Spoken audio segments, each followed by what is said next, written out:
सपने में आकर खुद भगवान राम ने बताया नाम कौन है उनके घर में चोरी का गुनहगार।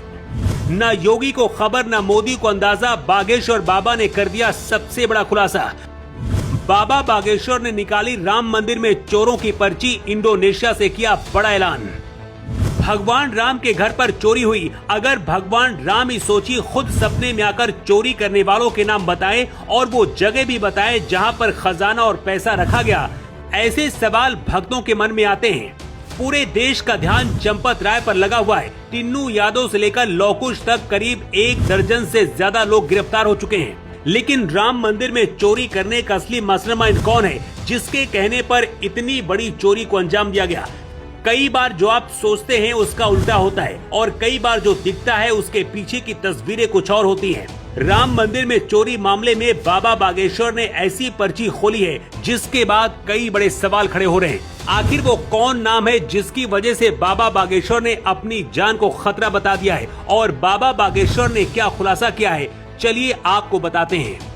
राम मंदिर में चोरी कोई पहला मामला नहीं है। इससे पहले पुरी के जगन्नाथ मंदिर के रहस्यमयी रत्न भंडार से कीमती सामान चोरी होने की खबर आई थी।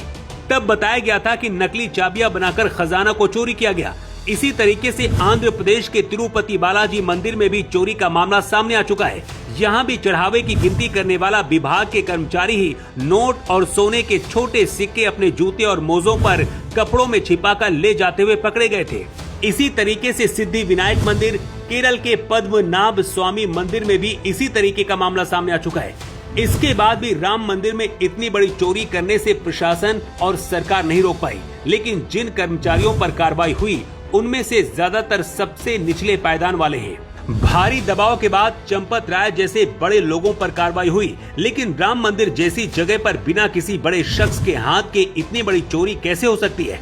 बाबा बागेश्वर ने अब जो खुलासा किया है उसके बाद कई सवाल हैं। बाबा बागेश्वर ने कहा है, लोग मुझसे पूछ रहे हैं कि आखिर मैं इस मुद्दे पर मौन क्यों हूँ और पर्ची खोलकर राम मंदिर में चोरी करने वालों के नाम क्यों नहीं बता रहा हूँ। धीरेन्द्र शास्त्री ने कहा कि अगर मैंने पर्ची खोलकर अंदर के असली बड़े नाम बता दिए तो वो आज नहीं तो कल मुझे ही निपटा देंगे, फिर हम आगे किसी और का नाम बताने लायक ही नहीं बचेंगे। जिन्होंने स्वयं भगवान को नहीं छोड़ा, क्या वो मुझे खाक छोड़ेंगे? ऐसे मामलों में बड़े लोग बचते हैं लेकिन छोटे लोगों को फंसा दिया जाता है। राम मंदिर में चोरी के मामले में जहां एक तरफ छोटे कर्मचारियों की गिरफ्तारियां हो रही, कार्रवाई हो रही है, उनके घरों पर छापे और अखबारों पर नाम छापे जा रहे हैं, लेकिन चंपत राय से लेकर अनिल मिश्रा और गोपाल राय तक जब जांच पहुंची, अब कई बड़े खुलासे हो रहे हैं। लेकिन क्या कोई तीसरा भी है जिसे बचाने की कोशिश हो रही है? क्योंकि इतनी बड़ी चोरी अगर हुई तो उसके लिंक भी बहुत लंबे होंगे। कहीं ऐसा तो नहीं कि असली मास्टरमाइंड को बचाने के लिए प्यादों को पकड़ा जा रहा है। योगी आदित्यनाथ ने सख्त एक्शन की बात कही है, मोदी सरकार भी एक्टिव हो गई है, लेकिन कई बार जो होता है वो दिखता नहीं और पर्दे के पीछे की कहानी कुछ और होती है। बाबा बागेश्वर कहते हैं कि उन्हें सब कुछ दिखता है और उन्हें ये भी पता है कि राम मंदिर में चोरी करने वालों के असली नाम कौन है और किसके कहने पर ये चोरी हुई, लेकिन उन्हें अपनी जान का खतरा है। क्या बाबा बागेश्वर का सीधा निशाना सरकार पर है या फिर कोई ऐसा चेहरा जिस तक अभी तक जांच एजेंसियां नहीं पहुंच पाई? आरोपी टिन्नू यादव के हॉस्टल के कमरे में रखी एक लोहे की टंकी से काले रंग की पॉलीथीन में छिपाकर करीब 1 लाख रुपए रखे गए थे, जिन्हें बरामद किया गया। अलग अलग आरोपियों के पास से कुल करीब छापेमारी में 80 लाख रुपए बरामद हो चुके हैं। जांच में फर्जी दान पेटियां भी पाई गई जिनमें सीधे पैसा आरोपियों के खातों पर पहुंचता था। सोना चांदी भी जब्त किया गया है।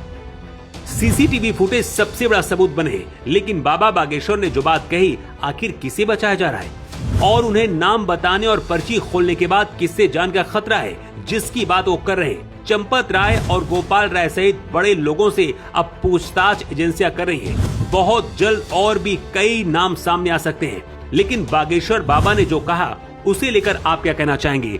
आपकी राय क्या है? कमेंट बॉक्स पर जरूर बताएं। अर्थ 24 के लिए ब्यूरो रिपोर्ट।